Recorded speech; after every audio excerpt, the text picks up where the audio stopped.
This is the story of the Punisher in Marvel Rivals. My goal is to catch you up on the story so you can keep playing the game. Welcome to our Story of Marvel Rivals series, with this episode being brought to you by our YouTube channel members. If you like to support the channel as well as get early access to videos and other perks, consider becoming a member.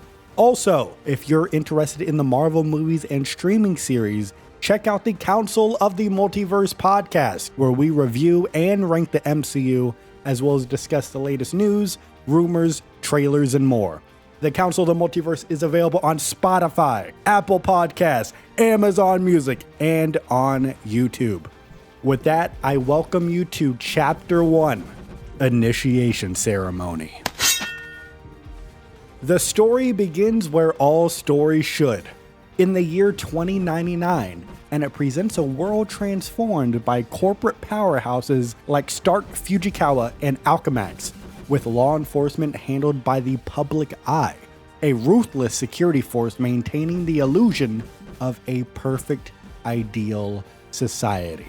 However, beneath the shining towers and advanced technology, crime still thrives in the shadows. In the lower districts of Tokyo, Japan, deep within the Forgotten Sector, a deal is about to take place. The once famous Yashida Corporation, now a multinational manufacturer, still operates in the black market, dealing in advanced weaponry. Their leader, Shuri Yashida, is a descendant of a Lord Shingen, and he arrives at a warehouse to negotiate with a rising crime syndicate from New York, the Castiglions. The mysterious figure representing them introduces himself and says, "Let's get down to business, shall we?" Nope, let me try that one more time. "Let's get down to business, shall we?" And Yashida smirks and says, "Bold, I already like you, Mr. Tower, Johnny Tower. Now, what have you gotten for me?" The Yashida enforcers unveil an arsenal of futuristic. Oh my gosh. Let me just put on my widow blanket.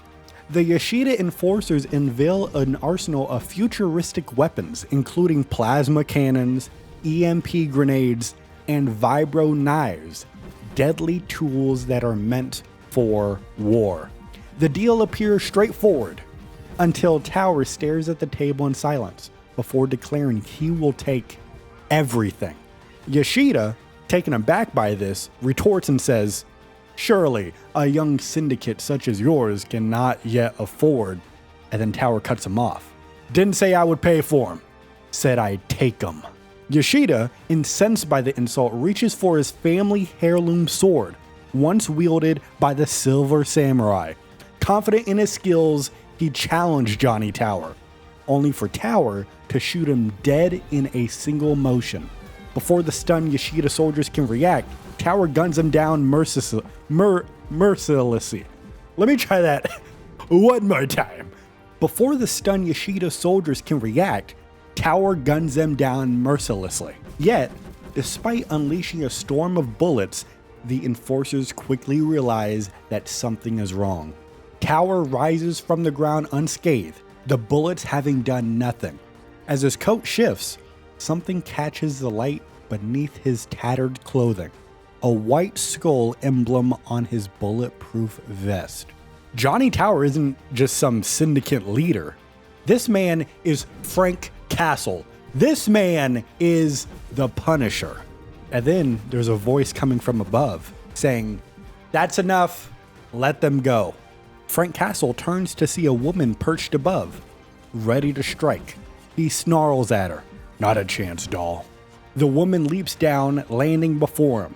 "Don't call me doll, Frank." Castle freezes.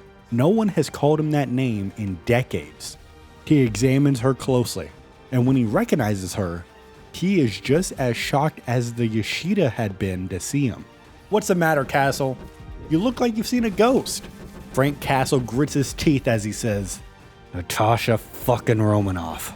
The Black Widow is alive.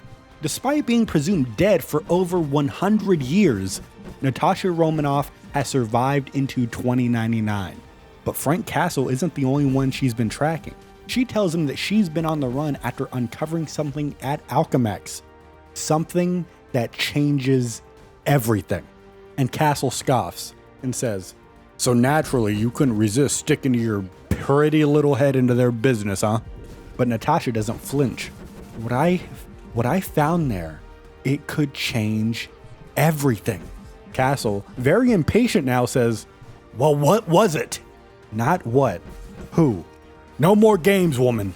If you got something to say, spit it out already. It was Captain America, Frank. Frank Castle, a hardened killer, is stunned into silence. The man who inspired him to become a soldier in the first place, the Sentinel of Liberty, was said to have disappeared at the end of World War II, but Natasha swears she saw him. Before they can discuss this further, the public eye storms the warehouse, forcing an immediate alliance between Castle and Romanoff. As Natasha takes down the guards with a non-lethal precision, Castle goes in guns blazing. He just started shooting, grabbing a plasma cannon from the table and unleashing destruction. The fight is short and brutal, and as the dust settles, Natasha realizes that Frank Castle has held back. He did not kill the officers as he usually does. But Frank Castle isn't done testing her. He suddenly raises a gun at her. "See, you can trust me.